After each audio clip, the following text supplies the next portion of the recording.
All right, folks, we're answering a big question that we get a lot from our clients.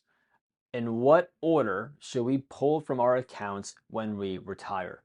It's a big question. We're going to cover it today in detail using a trusty whiteboard behind us. Before I get there, though, please like and subscribe on below the video. Really appreciate it. It helps this video get to more people so we can help more people in their retirement. So let's get started today, folks. First things first, right? What kind of accounts are out there? There's really, give or take, 3 to 4 kinds of accounts. All right, so the first one, this is a 401k IRA. This is a pre-tax taxable account, meaning we didn't pay taxes on the money yet, so we take it out, we're going to pay taxes on it. The second kind of account, this is a Roth, right? This is a tax-free account. We already paid taxes, and when the money comes out, it's going to come out tax-free. So it's after tax, tax-free. Okay. It's like a Roth would be considered in here. Then we have a brokerage. All right. So the brokerage account, this money is after tax and taxable, but you only get taxed on the gains in that account at your capital gains tax rate. Okay. A little bit different.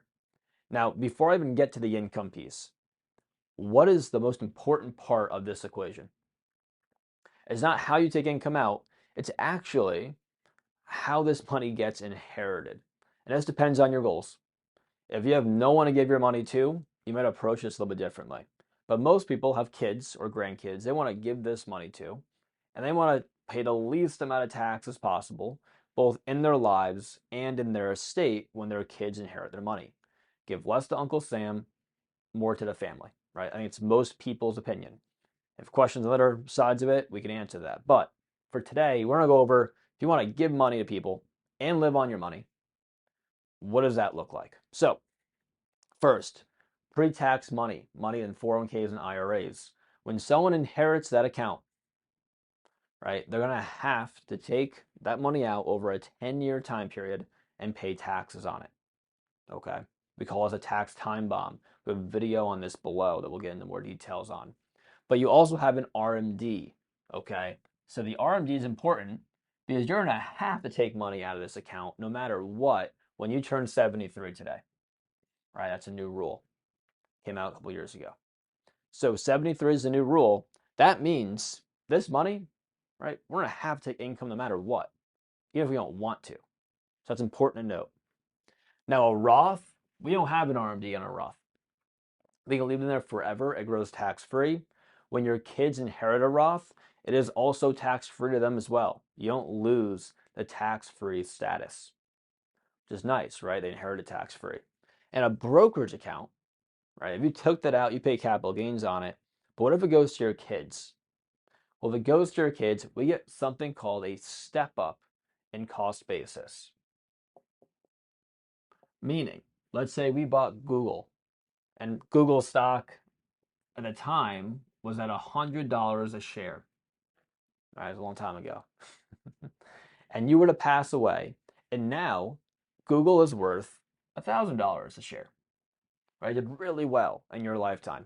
And now your kids inherit it at $1,000, and they sell it the day after you pass away.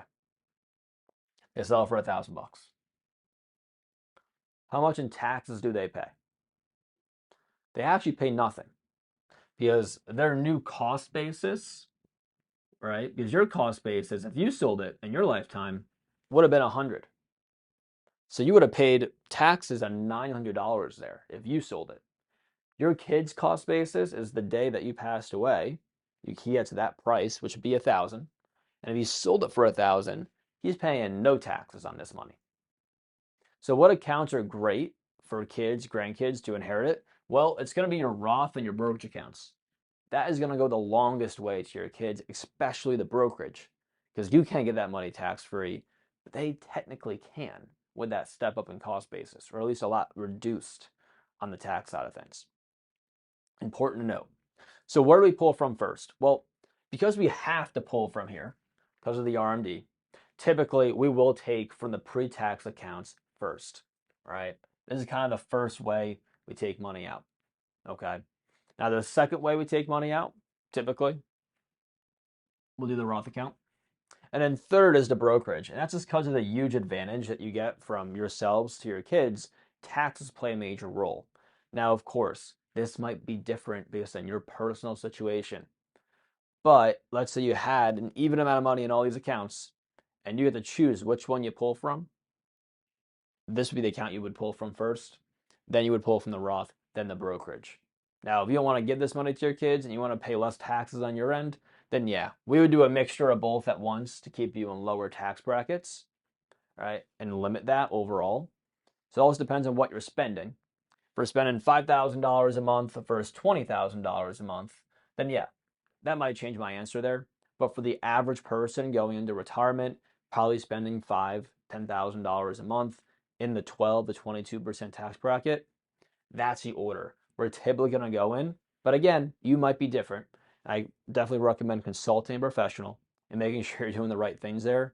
But how you take money out can make a dramatic impact on the taxes that you either save or you're going to pay. So make sure we do this right when you enter retirement. See you next time. Subscribe and like the video.